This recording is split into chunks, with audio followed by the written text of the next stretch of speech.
Bagoaz. Bueno, atxaldeon, barkatu atzeapena, hasiko gea uztailekoiko bilkuraki. Nahi zune. Arratsaldeon eta ongi etorri uztaileko osoko bilkurara. Jakin hasten zaizu da abuztuan ez dela egongo eta irailean berriz, beraz azkeneko udalbatza izango da.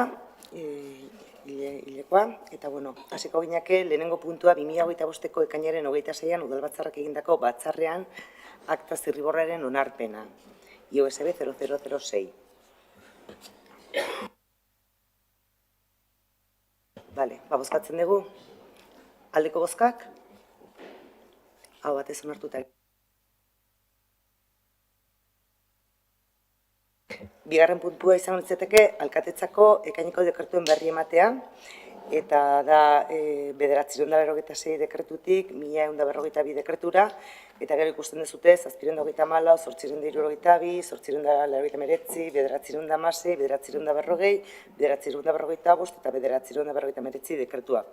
Solteak dia aurretik hasitako prozedurak eta gero ondero bukatu dienak. Espero dugu, mendik aurrera pixka bat hobetzen eta horiek solte gelditzen dianak ez gelditzea. Ez dakit horren inguruan, zalantzari daukazuten. Berri ematen da. Hirugarren puntu izango litzateke 2024 ekitaldirako Ordiziako udaleko kontu orokorraren onarpena. Bueno, zentzu honetan esan, kontuen batzorde berezitik pasazan, beraz hor onartu zen kontuak boletinean argitaratzea, eta bertan egon da erakustaldi publikoan, ez da berez jaso inungo ekarpen alegaziorik edo, eta behin tramite hori pasata, plenoari dagokio 2024ko kontu orokorra onartzea, eta, printzipioz behintzet, ezarritako egutegiaren barruan onartuko genuke, uztaileko 31 jartzen dalako hori onartzeko epe bezala. Zalantzali badut, ez dela bozkatzen dugu. Aldeko bozkak? Hau batez onartuta gelditzen da. Laugarren puntua izango litzateke kreditu gehigarrien onarpena, ICAZ 0008 espedientea. Hemen aipatu informazio batzordetan aipatu zen bezala, luzatutako aurrekontuetan ez zeuden bidiru laguntza jasoetzianak jasotzen dira Goierri Telebistari urtero ematen zaion hitzarmena eta baita Euskaltegiarekin dagoen hitzarmena, eta gero bestea urgentzia zala eskatuta planteatzen dian inbertsioak alde batetik Urdaneta eskolan datorren urtean eta hurrengoan egin nahi dien bigarren eta hirugarren faseko proiektuak lizitatzeko lehenbailen, partida habilitatzea 1.000 eurotan, eta gero heziketa proiektuen laguntza berez, egia da 25ean partida bazegola, baina azkenean 24ko zuriketak atzeatu zienez, urtarrilean egin zitzaizkien ordainketak eta 25eko partida erabilizan, beraz 25en emateko partida hori hornitu barra dago, eta adierazi digute batez ere Oiangurenetik eta Urdaneta eskolatik proiektu batzuk martxan dituztela, eta bai egin nahi dana da, aldaketa hau boletinean argitaratu behar da 15 egunez indarrean egoteko, eta orduan behintzet partida hornitu eta irailean onartu aurtengo diru laguntza horiek arautzeko oinarriak. Oinarrien iazko zirriborroa edo oinarria badaukagu, eta horren inguruan planteatzen ditugun aldaketak edo onartuko ditugu emateko aurtengo diru laguntzari.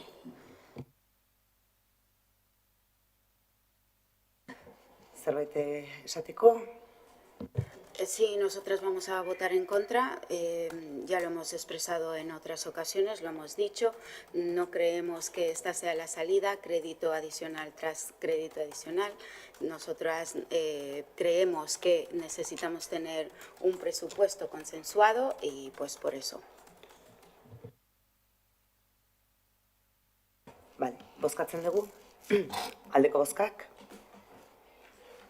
Aurkako bozkak? Onartuta gelditzen da.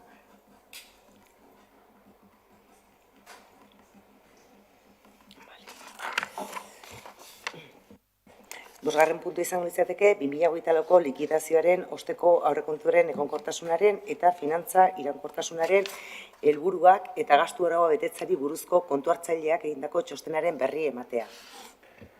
Bai, zentzu honetan eta pixkat lotuz Bibianak egin duen azkeneko interbentzioarekin, badakizue ez naiz goratzen zehazki apirilean edo maiatzeko plenoan izan zen, artean zegoen kontu hartzaileak egindako txostena horren emaitza ekarri gendula plenora eta horren badakizue emaitza zala hiru baldintzetatik hirugarrena gastu sapaiari zegokiona ez gendula bete 24ean eta horrek behartzen gintuen plan ekonomiko finantziero bat egitea.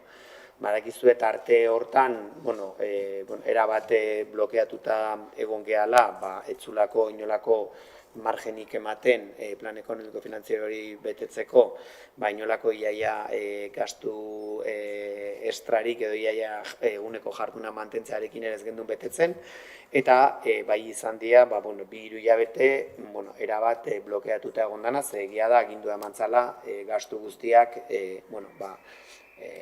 gelditzeko jakin arte plan ekonomiko hori egin behar zen edo ez. Hor badakizue eta artean errentiriako kontu hartzaileak geneukan metaketan, berak ere hasieratik adierazizun kainera arte egongo zala, azkenean lortu dugu kontu hartzaile berria, Hondarribiko kontu hartzaile titularra da orain metaketan dagona, eta bitartean hemen kontu hartzaileetatik teknikaria iratik bai jarri zen harremanetan diputazioakin, ze diputazioa da gure tutela finantzieroa ematen diguna, eta gainera diputazioak onartu hartzegun, aldundiak onartu hartzun plan ekonomiko finantziero hori. Horregia da, lanketa guzti hortan, aldunditik adierazi zigutela, errepasatzen ibiliziela espedientea, eta uste zutela, akats bat edo egindako kontu horietan akats bat zegola, benetan, gastu arau hori betetzen gendula, ez? Azkenean lortu da alde batetik kontu hartzaile berri bat izatea, lortu da baita ere detektatzea aldundiak adierazi zigun akats hori nun zegon, Next diru laguntzetatik jasotako 24ean jaso zian laguntza guzti horiek deskontatu zian nolabait, baina gastuak 25ean egin dira, beraz hor egon da akatsa. Hori konpondu da eta horregatik ekartzen dugu txosten berria kontu hartzaileena, nun bai adierazten den arau fiskalak ezartzen dituzten 3 helburu horiek betetzen ditugula, eta hortaz aurten ez daukegula plan ekonomiko finantziero bat egin beharrik. Esaten nun, lotzen nula, azaldu nahi nun, Bibianaren azkeneko interbentzioarekin, ze oain, orain arte egia da egin dian eta ekarri dian aldaketa horiek bai izan diala erabateko urgentziaz ekartzen genitunak, egoera beste batekoa da, eta bai egia da aurrekontuen lanketarekin ere saiei esan zaiela hasteko, eta hemendik eta irailean ikusi beharko da, eseri beharko gea, ze aukera ditugun urteari dagokion helburuak edo adostasunak lortzeko, baina batez ere 26ra begira ze proposamen dauden eta ze aukerak dauden aurrekontu proiektu bat aurrera ateratzeko, ze behintzat zorionez ez daukagu aurten ez dugu plan ekonomiko finantziero bat egin beharko, eta horrek nahiko laguntzen digu edo arintzen digu hartu ditzazkegun aukerak, ze orain arte egia da mugatuta geundela, praktikamente gastu guztiak anulatuta gelitzen zitzaizkigulako. Orduan, hori izan, zuei komunikatzea, plenoari ofizialki bere garaian egintzan bezala, bere garaiko txosten hori zuzendu dela eta plan ekonomikoa ez daukagula bete beharrik aurten. Beno, kontu ematen zaizue. Eta hurrengo puntua, zigarrena izan litzake enplegatu publikoen soldataren 0,5ko igoera 2024 urtarrilak batetik eraina izango lukeena. Dakizuen bezala, 2024ko soldatak funtzionarien edo udaletxeko langileen soldatetan aurrekontuetan jartzen zuen bezala, printzipioz estatutik baldintzatuta zegoen igoera, eta 3 zatitan ordaindu da soldata igoera. Lehenengo 2 soldata igoerak 2024an egin zian, baina 3. dala gelditzen zen 0,5 hori baldintzatuta zegoen zea batzu betetzera, ez? Eta izango litzateke 2024 urteko kapiaren aldaketaren baturak 2022 eta 2024 urterakoak gainditzen baldin bazuten ordainsari igoera finko metatua.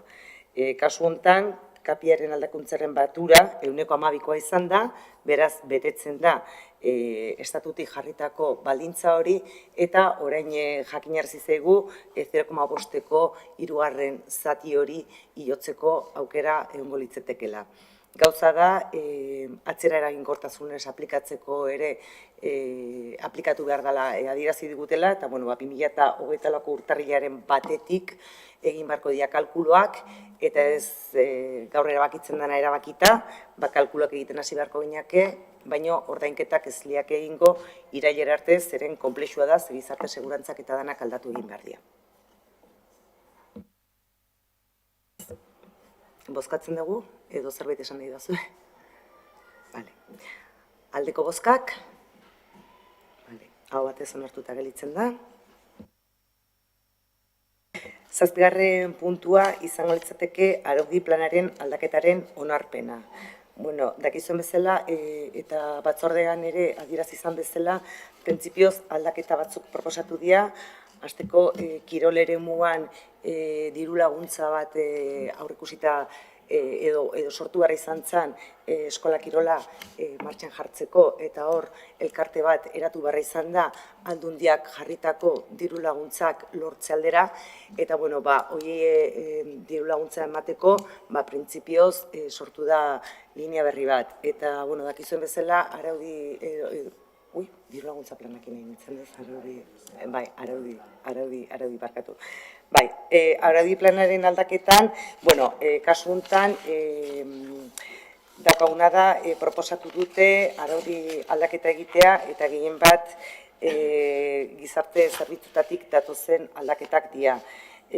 Batzuk berriak dira, 2 araudi berri proposatzen dira, eta besteak egun dauden aldaketak. Bat izango litzateke Ordizeko udalaren eguneko harta udal zerbitzua arautzen duen araudi berria, eta beste bat gizarte larrialdeetarako laguntza 2025ko udal irizpideak, hori ere berri izango litzateke.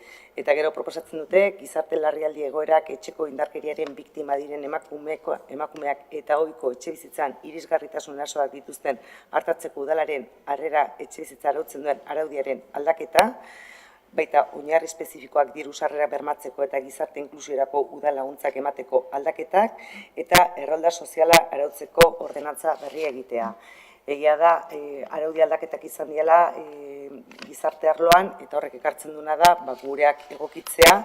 Gero egia da ere, errolda sozialaren kasuan instrukzioa jaso ditugula, eta kasuak ematen nahi dira, eta orduan arautza dagokigu. Oain egiten dituguna da, hauetanak araudi planean sartuko dira, eta zehaztuko dira kronogramak, eta nola egiten den, honek ez du esan nahi, momentuen egingo dianik, baizik eta sartu behar diala, zetik aurreikusita daude aldaketa horiek egitea. Orduan, ez dakiz zerbait daukazuten esateko. Bozkatzen dugu aldeko bozkak, hau batez onartuta gelditzen da. 8. puntu izango litzateke kontortzailearen ingerak 2025/0016 espedientea, eta izango litzateke 1136 ebazpena, eta 2025/0017 espedientea, eta izango litzateke 1137 ebazpenaren berri ematea. Berri ematen da. 9. puntua izango litzateke Ordiziako hiri mugikortasun jasangarriaren planaren hasierako onarpena. Honen ingurun nik uste denak jakitun zeatela, bere lanketa batzorretan, baino batez ere jasangarritasun batzordetan egindalako, urte pare bateko lanketa izan da, uste baino gehiago bai luzatu da, baina bai lortu da bintzete bengoagatik istea eta onartu, eta gero ikusiko dugu ze aldaketa edo jasotzen ditun.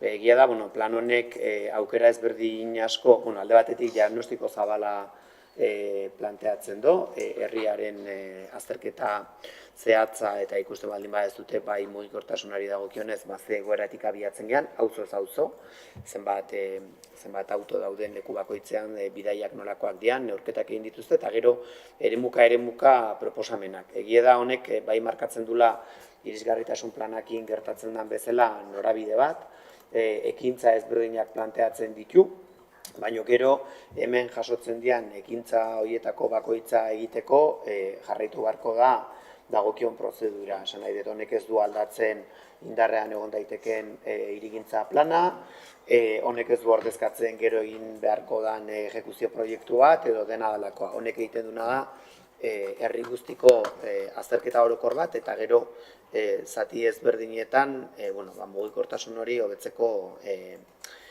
proposamen ezberdinak, eta baita ere esan, nahiz eta beharrezkoa izan, derrigorrez, legez, bete beharreko lanketa bat dela,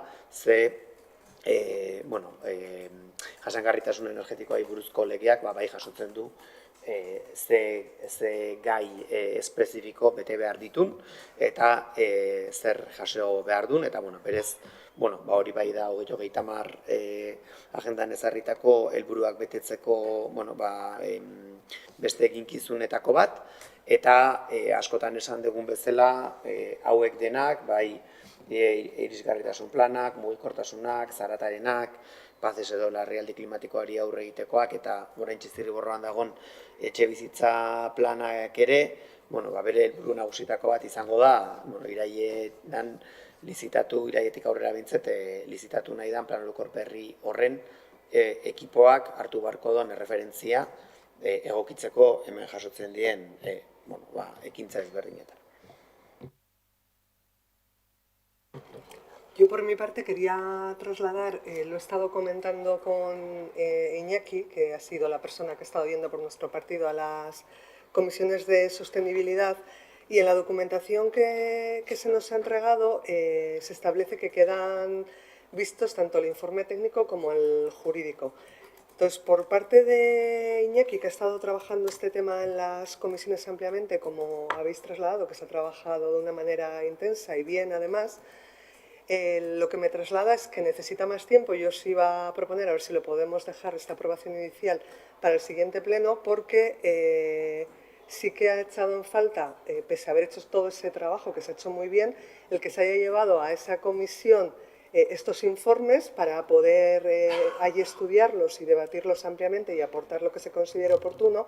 Y en la documentación que se nos entrega está el informe técnico, pero no el jurídico. Entonces, sí que necesitábamos un poco más de tiempo para valorar si queríamos aportar algo, y más teniendo en cuenta, si no entendí mal, que en las comisiones nos planteasteis que se podría hacer algunas modificaciones a posterior, si lo aprobábamos ahora inicialmente, pero que tendrían que ser sustanciales. Entonces, no sé si cabe la posibilidad, nuestra petición es que nos entregarais el informe que falta, quizás esa reunión en la Comisión de Sostenibilidad para abordar estos informes, que es donde lo han trabajado, y posteriormente que lo pudiéramos aprobar. El informe jurídico está elaborado, el procedimiento está bastante marcado. Lo que se dijo es, en principio, el procedimiento de aprobación se aprueba lo que es el plan inicialmente, y luego, como todos los planes, está en exposición pública un mes en el cual se puede hacer alegaciones.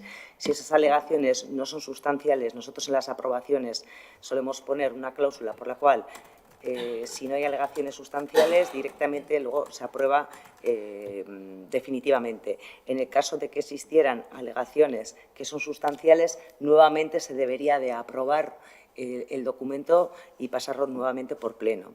En cuanto al informe jurídico, decir que, bueno, en apoyo a lo que he justificado, la arquitecta ha justificado que no necesita lo que es la evaluación ambiental o lo que es el esto. Por mi parte, la justificación que hace la arquitecta me parece correcta y, bueno, en principio no hay ningún problema. O sea, lo puedo pasar, lo puedo remitir, está en el expediente incorporado y no hay ningún problema para pasar el informe jurídico.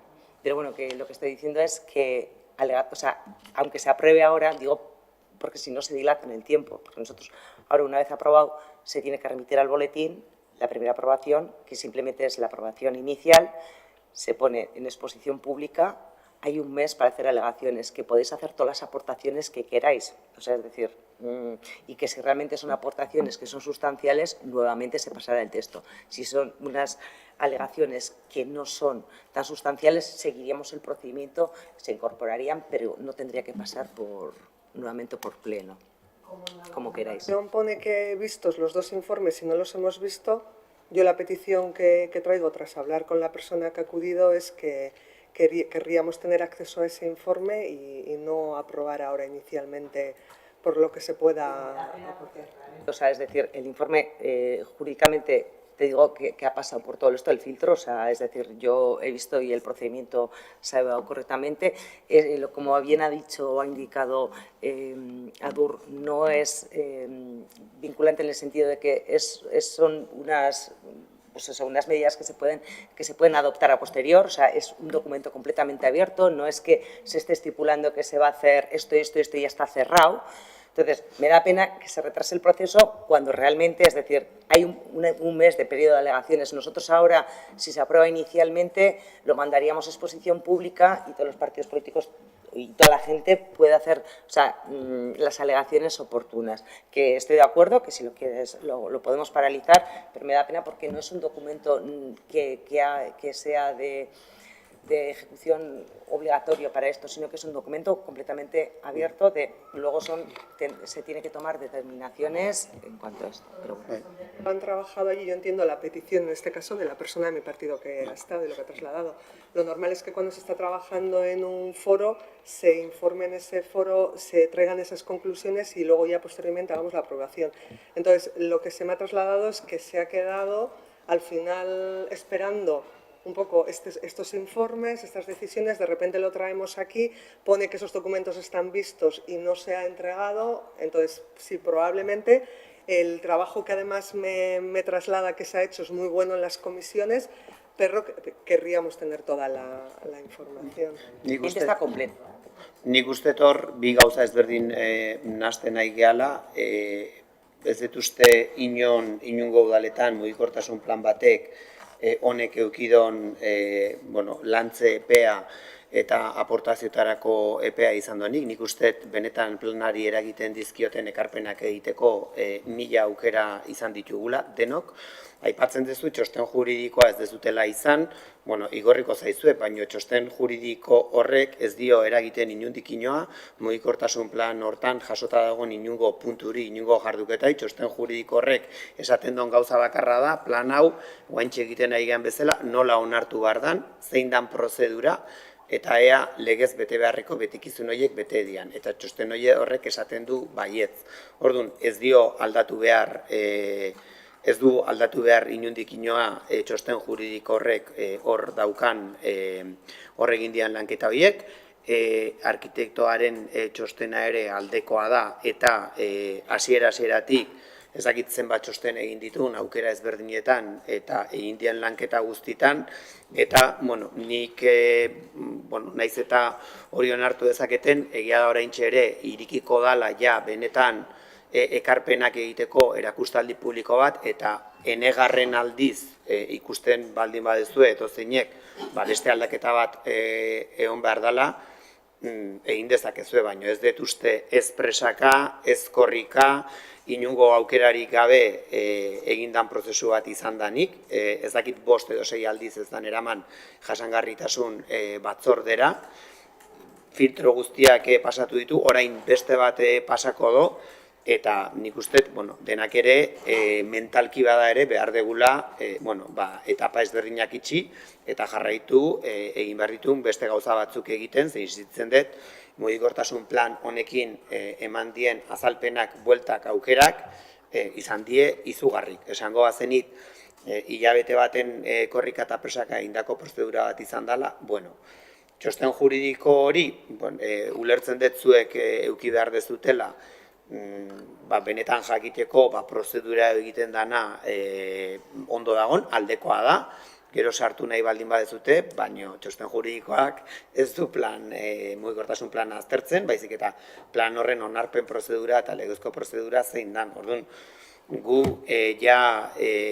Maitanek honekin bukatu nahi zuen beak bajartu baino lehen, zebeak ere egia da ardura hori bere gain hartu dula, eta nik uste kasu hontan, ze gaina aitortuko dut, batzutan agian ez dira gauzak olako patxararekin egiten eta hainbeste aldiz batzorretan aztertuta. Nik uste hemen tramite guztiak bete ditugula, orain irikiko zaigu berriro beste aportazioetarako epe bat, baina guk uste dut ja behingoagatik onartu barra daukagula, onartu edo ez, gutxienez bozkatu eta insistitzen dut berriro hilabeteko erakustaldi epe bat irikiko da, eta hor ikusiko da ze alegazio, osea, sustantziala izan edo ez izan, ekarriko do, segurazki berriro hasierako abiapuntura bueltatzea edo ez, baina hori da edozein planetan onarpen bikoitzak ekartzen dona, hau da, esposizio publiko bat irikitzen dela, eta edozeinek ekarpenak egin ditzazkela, eta ekarpen horiek onartu behar baldin baditugu, onartuko dira, txertatuko dira planean, eta plana bera abiapuntura bueltatu behar baldin bada, denak izaeraren arabera onartuko dugu, baina ez dugu ikusten oain hau gehiago atzeratu beharra daukagunik. Ze insistitzen dut, kriston 2 urte, bezakit ez dien lau, damakigu ja mugikortasun plan honen hasierako lanketakin, eta nik uste dut, urrats guztiak bete diela.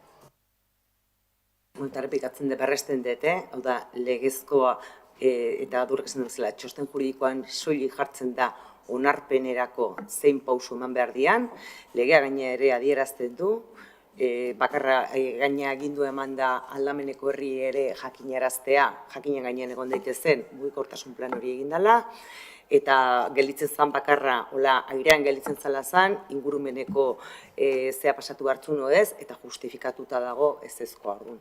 Ez dauka, egia da, ez du asko ez da edukian sartzen, hau da, esaten duen bakarra da, eman den prozedura ondoa egokia dagoela, dokumentuak da badauzkala legez eskatzen dian guztiak, eta prozedura dela legea markatzen duna. Ez dauka, baina, igorreko zaizua.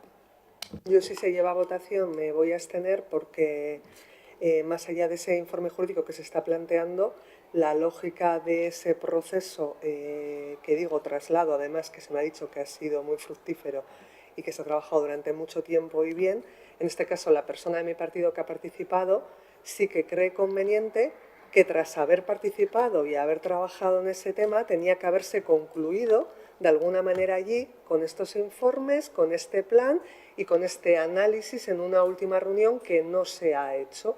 Entonces es como si hubieran estado trabajando y se hubiera quedado de alguna manera sin cerrar en ese ámbito, ¿no? Para bien o para mal, si querían hacer alguna alegación, nos estaba todo perfecto. Entonces se nos ha entregado la documentación, en este caso hace unos días, y sin haber habido ese debate en esa comisión, y yo traslado, lo que me traslada en este caso Iñaki, es que cree que se necesita una reunión más pues para cerrar, para poder aportar en ese caso, si hay que aportar algo en referencia a este plan, y a partir de ahí, pues sí, publicación, si luego hay que aportar y son modificaciones sustanciales o no, pero lo que me traslada es que se les queda ese punto sin cerrar para ver si realmente pues tienen que terminar de alegar alguna cosa más y participar como han estado participando hasta la fecha. Por eso me voy a abstener, si se lleva a votación, ¿qué parece? Bai, botazio bozketara eramango da, eta esan nahi detzuk, zerrek esan dezun bezala, alegatzeko zerbait gelditu baldin bazaizue, osea, prozesu guzti hontan, eta insistitzen dut, 5 aldiz mugikortasun planaren zirriborroa aztertuta gero, zerbait gelditu baltzaizuet interoan, erakustaldi publikoan alegatzeko aukera eta eskubide eta berme guztiak edukiko dituzute, orduan, aztertu eta irikita dago hori.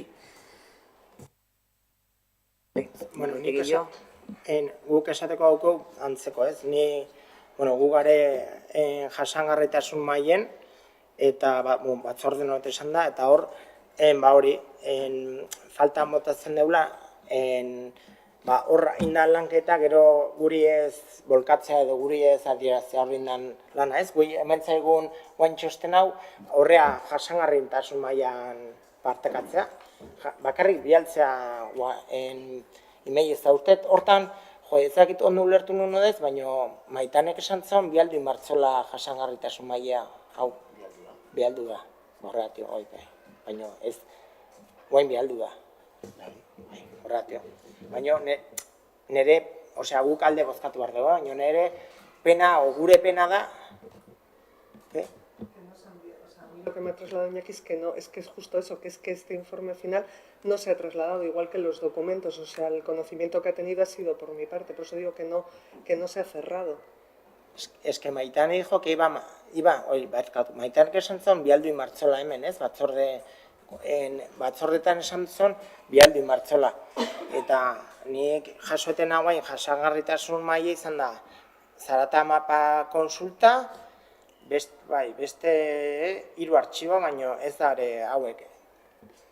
Jasangarritasun batzordeko kidei, nik ez dakit zuei ez lurralde batzordeko kide zeaten ez jaso dezutelako, jasangarritasun batzordeko kidek jaso dute informazioa, ze nik jaso dut erantzuna, jasotako informazio horren ingurun. Orduan, jasangarritasun batzordea da lanketarako batzorde bat, ze gero diktaminatzeko lurralde batzordetik pasazan, ez egokion prozedura aurreko asten deialdian eta dokumentazioa bidalita, eta insistitzen dut, irutzen zaitela, sinedie luzatu dezakeu, jasangarritasun batzorde hortan 1000 aukera ondie, baitan ez dago, baina badakit ere, behakin hola jaso detelako, azkeneko bilera hortatik adostu zien ze aldaketa jaso bartzitun azkeneko dokumentu horrek, eta dokumentu horrek gero bere onartzeko prozedura da lurralde batzordetik pasatzea eta plenotik pasatzea. Orduan, erabat zilegi irutzen zait, momentu baten batzuek pentsatzea ere, eta usteet onarpen honek ez dola aukera kentzen erakustaldiak irikitzen dalako, eta inkluso gainea zuek egin dezakezuen ekarpen horri indar gehiago ematen diolako, eta orduan guain horregatik esaten dut, ekarpena edo alegazioa egin behar baldin bada,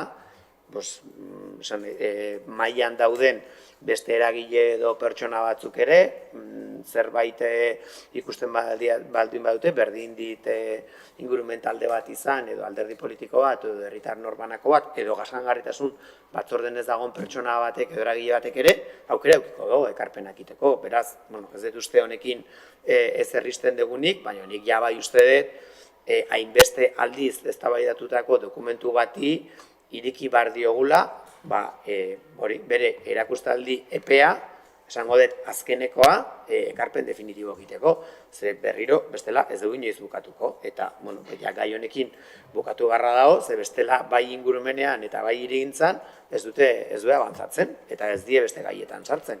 Orduan, nik uste denbora gehiago ezin diogula eskaini gai honi, eta alegazioetako epea irikita dagoela. Orduan, alegazioak egin behar baldin badituzu egin, gaina pozik jasoko ditugu eta zerbait aldatu behar baldin bada dokumentuan, bukaerako behin betiko onarpen hortan, alegazio horiek onartuko dira, eta testu bateratu bat egin behar baldin bada azkeneko bertsio horrekin egingo da. Ez da lehenengo aldia izango, eta ez azkena olako plan bat onartze prozesuan aldatzen dana. Orduan, nik uste hori dela naturala, hori da bere modua gainea, eta erabili behar da, esposizio publiko hori, ikusten dituzuen ekarpen horiek egiteko. Yo quiero preguntar algo. A ver, en la Comisión de Sostenibilidad, ¿qué pasa? ¿Cuál es el único documento que no tienen es el informe jurídico?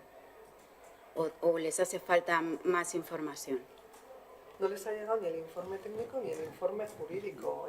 Lo tienen porque en este caso yo se lo he trasladado a Iñaki. Yo es lo que le estoy diciendo, que si es una comisión que ha trabajado seriamente en ese tema, lo lógico es que se hubiera trasladado toda esta información, el plan definitivo hasta que se publique con el informe jurídico y el informe técnico para el visto bueno de esa comisión, que es quien ha trabajado, y posteriormente, una vez más o menos eso está ok, hubiera pasado por junta y por pleno. Es lo que a mí me está trasladando Iñaki, no que después de haber trabajado intensamente todos y mucho, pues al final se encuentran con que no se les ha aportado el informe técnico, ni el informe jurídico, ni el plan vamos a llamarle definitivo, entre comillas, que es el que vamos a aprobar para publicarlo. Entonces a mí no me parece que ese sea el procedimiento lógico cuando llevan tanto tiempo trabajando en ello y son ellos además los que tienen conocimiento de esta materia.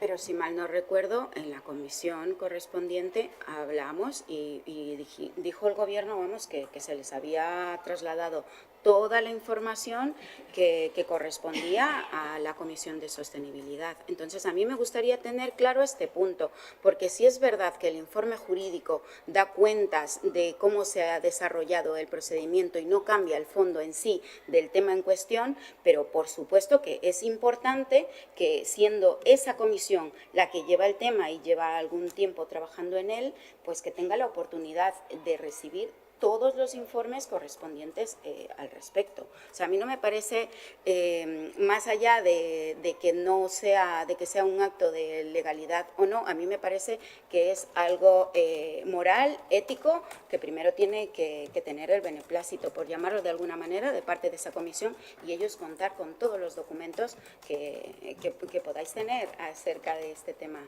sobre la mesa. Bueno, nik uste dokumentuak helarazi zaizkiela eta txostenak helaraziko zaizkio, baino ez ditzagun hemen gauzak nahastu. Jasangarritasun batzorde hortara dokumentua eraman da, dokumentu horren inguruko lanketa eta proposamen ezberdinak lantzeko.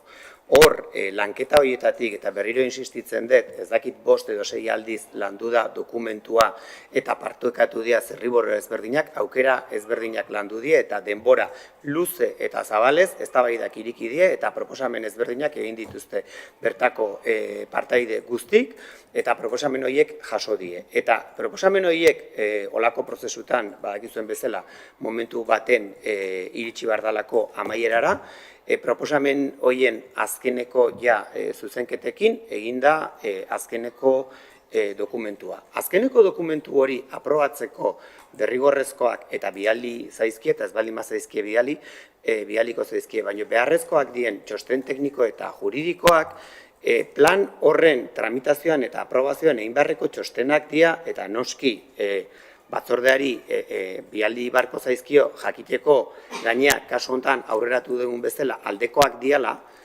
kontrakotasunak egongo balitz, batzordeak gaian zerbait esan beharko luke, baina ez ditugu ekarri, ez dugu ekarri plana kontrako txostenekin, bai juridikoa eta bai teknikoak ere aldekoak dira. Orduan, nik uste dut, eta ez dut hau gaizki hartzea nahi, baina aldeko txosten tekniko eta juridiko baten aurren, barkatuko diazue, ulertzen dut, fondoan, proposamenetan, aukeretan, bere iritzia eta proposamenak emateko aukera luzea eukidun jasangarritasun batzorde horrek ez daukala ezer esateko. Beste gauza bada, dokumentazio hori aldeko txostenak dienean helarazi bartzaizkiela. Baina behin bukatzen danean prozesua eta ez da izan prozesu bat azkar, korrika eta gaizki egin dana, pilo bat aldiz jarri da mai gainean eta proposamen pila anak esaten zuen bezala, eta nik neronek ez dut irigintzan bai, baina jasangarritasun batzorden ez dut parte hartu, hemen ere teknikariak ezakitzen bat ordu eta bilera eskaini dizkiote aukera ezberdin guzti horiek lantzeari, eta barkatuko diazu, denak dauke hasiera bat eta bukaera bat, eta insistitzen dut, bi txostenak aldekok dira, txosten horiek helarazi zaizkie esan diatenagatik berriro konprobatuko dut, eta ez baldin badia helaraziko zaizkizue, insistitzen dut munduko errespeto guztiarekin, baina eske ez zinegotziok eta ez batzordetako inork, tekniko edo juridikoak dien aldeko txosten batzun ingurun, nik uste ez daukeula ezer esatekoik. Hori da, prozedurak ezarrita daukan legalidadea betetzeko urrats batzuk eman die eta bete die. Eta berriro esaten dut, ez dugu publikatuko, ez da publikatzen plana. Publikatzen da plana hasieraz onartzen dela eta irikitzen dela epe bat erakustaldian aportazioak egiteko. Eta plan horri aportazioak egiteko, eta plana publikatuko da, behin betiko onartzen danen, dagokion momentuan, eta egiten dian alegazioak, ekarpenak inkorporatuta. Nik berriro, esan dut, zilegi irutze zait, momentu batean, eta planteatzea, eta berriro beste bilera bat. Esan dizuet, ustet, 4 urte, ez baldin badia 6, hasi ginela mugikortasun plan honen berrikuntzarekin. Uste denbora sobera eman zaiola eta oraindik azkeneko bueltan ikusten bada ezue zerbait dagoela, jo, legatu eta ekarpena egin, baina eske, gero momentu batzutan komentatzen da, ez ditugula urratsak pasatzen eta ez gehala pasatzen egin gabe ditugun beste plan eta beste ekintza batzutan, eske ezinezkoa da, ez baldin badeu bukatzen. Osea, jasangarritasun batzordeaz aparte, hontan implikatuta egon die arkitektoa, aparejadorea, ingurumen teknikaria, udaltzainak, zerbitzuburua, ez dakizen bat bilera, ez dakizen bat aportazio, uste dena jasota dagoela, dokumentazioa bialdu zaizue, osea, zehatz-mehatz jasotzen ditut diagnostikotik hasita proposamen guztitara, nik uste izugarrizko lan txukuna dela, eta guain, beste zerbait falta bazaigu, inorri etzaio aukera kentzen. Nik uste ja, zen ez esatea, gehiago, ezin dugula itxoin eta esaten duten bezala, bukatu barra daukagu, ondo indako lan bat, beste batzutan sartzeko. Zezke bestela, hirigintzan ere, ezin dira beste gaietara pasa. Aldatzen duen bakoitzeko berriro goitik bera errebisatu, berriro txostenak egin, eta ez dugu inoiz bukatzen. Eta ez da lehenengo txostena egiten dutena, insistitzen dut, ez da lehenengo zirriborroa honea ekartzen dana. Osea, egin dira aukera ezberdinak, eta aukera ezberdin horien gainen iritsigea honea planteatzen duguna. Guk, ikusten ez du ez diela baldintzak betetzen, nik uste ezezkoa bozkatu eta itzuliko da, baina guk behintzet uste du dagokigun arduragatik bozketara eramaten dugu. Ana, galdera bat, txostena etzai zueldu juridikoa? Esaten dut lurralde batzordean ez da txosten juridikoa egor? Ez, a ver, Adur, en la documentación pone, visto los dos informes, no se ha aportado nada más que uno, pero realmente creo que han trabajado arquitectos, técnicos y demás, pero también han participado activamente las personas que han estado ahí. En este caso yo tengo un compañero de partido que no me está diciendo que esto lo retrasemos, sino que está pidiendo en buena lógica, como ha participado, que quiere ver ese informe final y esos informes técnicos en la comisión, que es donde se ha trabajado, y que esto, sin más dilación, si tiene que salir, saldrá, pero es un cierre de ciclo que creo que se lo debemos, que aportarán o no aportarán, pero son ellos los que han estado trabajando, es lo único que digo. Bueno, nik bukatzeko, eta bakarrik esan detena da, erlarazteko jasangarritasun maien egon da nahi, mugikortasun txosten hori, o plan hori, erlarazteko. Nik ez bat jaso naulako zinegotzi bezala, igual egi da, eta beste jaso dituzte, baina nik esan nahi nuna da, mai hortan parte hartu dute jendek, eukidezala plana, ez? Jaso ezala, hori bakarrik eskatzen, nintzen ezer jo eskatzen. Bueno, eskatzen dugu edo zerbait esan nahi dizute, Viviana? A mí solo me gustaría decir que, si bien es cierto, y igual me voy a repetir, que estos informes no alteran el fondo, pero yo creo que sí debemos darles la oportunidad de ser a los miembros de la Comisión de Sostenibilidad quienes tengan primero toda esta información. Y que con el aprobado de ellos pasemos a este siguiente punto, que seríamos nosotros. Nik uste iritzi ez berri... La aprobación es el dictamen, lo emite la Comisión Territorial. O sea, es decir, la Comisión de Sostenibilidad no tiene competencia para dictaminar y elevar ese dictamen al Pleno. Es decir, puedo entender que la Comisión Territorial pudiera exigir esos estos, pero realmente, por deferencia, de acuerdo. Pero el órgano que tiene competencia para dictaminar es la Comisión Territorial, no la Comisión de Sostenibilidad. Sí, yo entiendo perfectamente, pero ellos han trabajado en este tema y me parece que se lo debemos, que ellos sean conocedores de esto. Nik uste iritzi ezberdinak ditugula, eta hola gertatzen den bezala, bakoitzak bere bozkan adieraziko du bere iritziaren norabidea, eta, desblokeatuko dugu gai, eta... Bale, bozkatzen dugu. Aldeko bozkak. Zein falta da? Bale.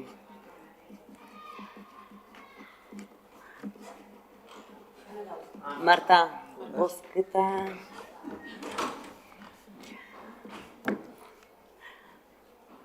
Berriz, aldeko bozkak. Bale. Aurkako bozkak. Abstentzioa. Bale. Onartuta gelditzen.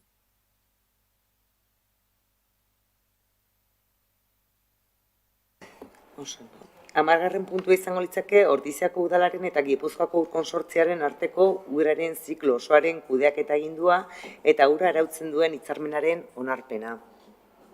Bueno, honen inguruan esan, azaldu dugu azkeneko lurralde batzorde ezberdinetan eta jungea jasotzen hasieran Gipuzkoako urak egin zigun proposamen hortatik txertatzen zuek egin dituzuten ekarpen ezberdinak, ahalik eta modu txukunenean jasotak geratu dadin nola berritzen dan lagapen hori. Aurrekotan ez bezala, eranskin ezberdinak erantsi dizkogu argi gelditzeko zein dan momentu hontan lagako diogun azpiegitura horiek ze materialetan dauden, planoak daude, ze tubotan, zerrez, historikoki ditugun iturburetako kaptazioak ere zeintzuk dauden indarrean, zeintzuk ez, eta baita ere zein izango dan beraiek bai mantenuan eta inbarko dituzten ekintzak. Adierazi bezala, egia da gerenteari edo helarazi zitzaiola, logikoki egia da beraiek hasierako proposamena oso xumea egin zutela, eta guk erantsi ditugun eranskin guzti horiek helarazi dizkiogu beraiek oniritzia edo eman diezaioten. Oniritzia eman diote, eskatu dan gauza bakarra da planteatzen degunean mantenuko lanetan sartuko diala oraintxe bertan erabiltzen ari dian kaptazio horietako, iturburu horietako azpiegitura guzti horien mantenua eta baita ere konfederazioak, konzesioak etengo balitu edo eskatuko lituzken berroneratze edo leheneratze lanak.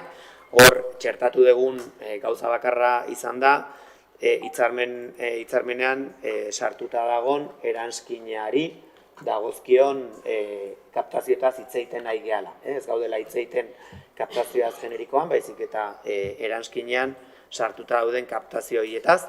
Konsortzioak ere esan digu, guk hasieran uste genduen, badakizue berez eteten zala, kontratua edo bukatzen zala otsailean, eta hasieran jarrita geneukan epea hasiko zala otsailean, baina, printzipioz, badirudi prorroga hori edo aurreko hitzarmenean jarrita dagoela, udalak erabaki bat hartu bitartean beraiek behartuta daudela zerbitzua ematen jarraitzea, orduan planteatu dute eta ez izatea otsaila baizik eta abuztuak bat, sinatzen danean, hori bakarrik aldatu da, eta baita ere esan, bai sartuko dela berriro, hori zerbizio esenzialetan beti gertatzen zaigu eta kontratazioan, udalak erabaki, 15 urte pasatzen baldin badia, oain gertatu dan bezala, eta udalak ez badu erabaki zer egin behar duen, erabaki hori egin bitartean beraiek behartuta daudela zerbitzua mantentzea eta zerbitzua jarraitzea.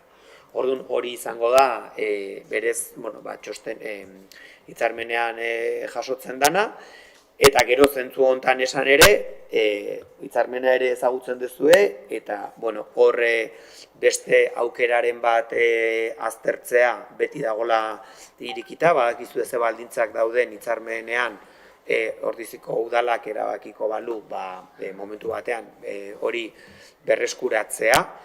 Egia da, kontsulta ezberdinak ere bain ditugula eta momentu hontan modu nolabait esateko azkar eta automatiko baten ezinezkoa litzateke azkar esan nahi dute. Ordiziko udalak zerbitzu hori berreskuratzea, azpiegitura ere azken ez dagolako dimensionatuta gure beharretara, guk ere badakizue, bere garaiko kaptazioiek ere badaude, baino oso lurre eremu txikia daukagu, ez ditugu gure lurretan ibaiak, iturburuak gure sistemak hornitzeko, 10.500, 10.700 biztanle gaude, industria eta azten doa, egia da, ez gala herri txiki bat eta gure hornidurak ere nahiko tamaina potentekoak diala, eta orduan, esan nahi detena da, lagapen honekin bai egiten dauna da, seguridadea eman, zerbitzu hori jarraitu dezan, eta irikita gaude, dagokion beste azterketaren bat egiteari. Edozein kasutan ere, bai azpimarratu nahiko genuke, momentu batzutan entzun dalako, zerbitzuak publikoa izaten jarraitzen dula, konsortzioa Gipuzkoako udalerriez eta aldundiaz osatuta dago, hau da, kontsortzio publiko bat da, naiz eta udalak momentu batean zuzenean ez gestionatu, konsortzio hau ez da kapital pribatu edo enpresa pribatuetan ematen den zerbitzu bat, baizik eta Gipuzkoako udalerrik osatzen duten konsortzio bat, eta zerbitzuak, gero gehiago edo gutxiago gustatuko zaigu, baino esku publikotan egoten jarraitzen dula.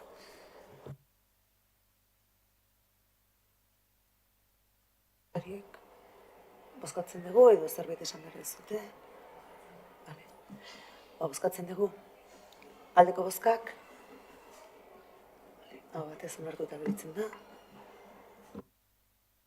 11. puntua izan izateke Santanazaleen sokadantzan paper protagonistak aukeratzeko irizpideak eta prozedurak eguneratzea aukera berdintasun printzipioetan oinarrituta.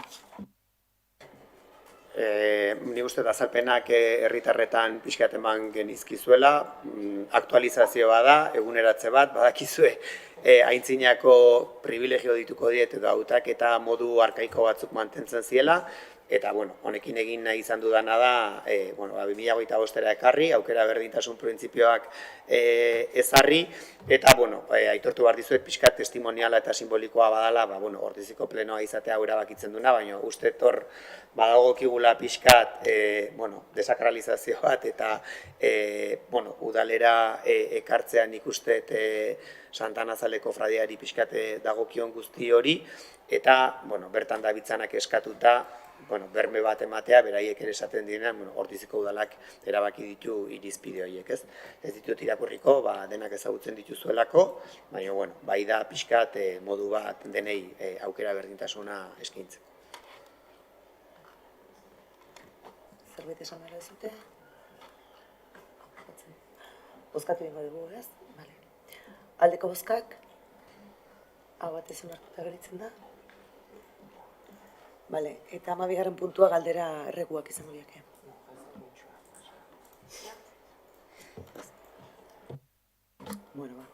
Galde erregurik ez baldin badago, hemen bukatuko genuke, eta bakizue jaien atarian aurkezpena egin dugu, gain gaina mugimendu feministak egindako konzentrazio bat dago, beraz, dena idei egiten diet guain hor parte hartzera, eta jaiak inungo indarkeria zantzurik gabe eta erosorik gabe bizitzeko deialdi bat, guztion errespetuan, eta ea sano dijoazten, eta dena ondo ateratzen den, espero dut bihar, bakizue, bai langile eta korporazioako luntxa eskaintzen dugula festen atarian, ordu bat aterritan, beraz, denak gonbidatuta zaudete.